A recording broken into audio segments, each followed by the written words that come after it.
Hi Possums, Random Info Chick here with two really inexpensive, quick ways to eliminate flatulence. So one of the reasons we get flatulence is because we're eating cooked food. So we need enzymes, our body needs enzymes, and our digestive system needs enzymes, but once you cook food, you destroy all of its enzymes.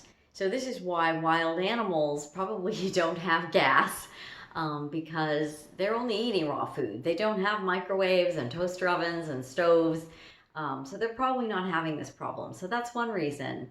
Okay, another reason is going to be a common food ingredient that I'll talk about shortly. So if you have this problem, you frequently or infrequently have gas, most people do, you want to try digestive enzymes. Now, I really like this brand. This is Rainbow Light Advanced Enzyme System. I've been taking these for years. I love them. I will put a link down below so you can order them right away. You don't have to get this brand, but whatever brand you do get, make sure you check the ingredients, okay? On the back, there needs to be a minimum of 5 different enzymes in whatever enzyme product you buy, okay? These are my faves. I have tried all kinds of brands, even brands from Whole Foods, and I always come back to these, okay?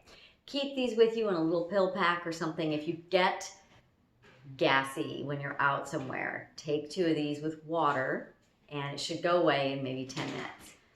Better to take them before you have a meal, maybe 20 minutes before, preferably with warm water. But if you can't do that, if you just cold water, that's fine. Or if you forget, you can take them later once you get gassy, okay? So try these. They are actually very important. Apparently, we need enzymes for every metabolic function in the body. And we're not getting them because we're cooking our food. If you eat an all raw food diet, great. Then you probably don't need these, okay? Very few people are able to do that for all kinds of reasons, as we all know. It's expensive to eat an all raw food diet unless you're just noshing on raw vegetables all day, and that's great if you can do that. But if it's not realistic for you, try these instead. Now, method number 2 is also very inexpensive. Apple cider vinegar. This is going to work faster. However, it isn't as strong. It's not as potent. Okay, so it's going to work if you have maybe some mild gassiness. For some people, it's going to work no matter what. It really depends on what you've eaten, quite frankly. So try this. Take a few swigs of it if you're gassy and see if that works. Take a few more swigs. It is more effective if you're going to mix it with some very warm water. By the way, you want the cloudy stuff. See this?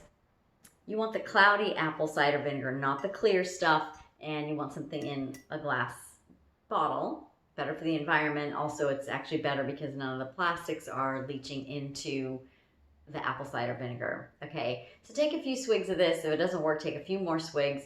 If you are at home or somewhere where you can mix it with warm water, so much the better. I've actually even seen, I believe it was at Whole Foods, little apple cider vinegar packets you can actually take with you if you're on vacation or whatever, and just you could mix that into some warm water or hot water. Every hotel has some kind of hot water ability to make hot water.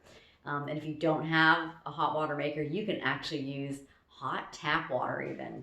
And I know a lot of people don't drink tap water, but it's an option if you really want to help your digestion. So you may want to take a few swigs of this in the morning. Again, better to be diluted with some hot or warm water. And that's really going to help your digestion stay clear and smooth running all the time and help you avoid the gassiness in the first place. Now, one of the foods that you really want to avoid, if you notice times when you were extremely gassy and you think about what you ate, more than likely you ate maybe a pasta dish or a pizza, something with a lot of wheat, processed wheat, cereal, crackers, croissants, breads, bagels, waffles, pancakes, anything made out of wheat is way more likely to make you gassy. It's extremely difficult to break down. It is not a substance that is natural to any mammal or creature, actually. It's gone through such an extensive process to be formed into food. A loaf of bread doesn't grow out of the ground cut into slices. So when something is that difficult to digest, like this, I mean, it just gets kind of wet and turns into dough again in your stomach. The reason you get gassy after you eat wheat products is because it sits in there rather than moving through your digestive system quickly. Anything that sits in there for a while starts to ferment and throw off a gas. And that's why you get the gas. Well, this is how it was explained to me. Okay, so I don't want to get all sciencey because I may even be getting it wrong, and I apologize if I am. If somebody knows better than I do, that's fine. I'm just giving you some solutions, even if that isn't the correct information about wheat products and how difficult they are to break down. But there does seem to be a correlation with consuming wheat and getting gassy later. So if you're on a romantic weekend or you're at a social function of some kind, stay away from the stuff that has wheat in it, and you should be okay. And make sure you have your digestive enzymes with you. Okay. Another word about gastric reflux and making a lot of stomach acid. This is what you would want to take instead of Prilosec, which is omeprazole. That's the generic name. This is all natural. Okay, it's very inexpensive. Because it's all natural, it's not patentable. That's why it's not expensive. Apparently, as it was explained to me, omeprazole or Prilosec is very toxic to the kidneys. And at one point, a hospital nephrologist was quoted. I read this quote. I couldn't find it. I was going to link it for you, but I actually couldn't find it again. But he actually said that 60% of people in America who are in the hospital with kidney failure have been taking Prilosec or generic omeprazole for a long time, and it has damaged their kidneys.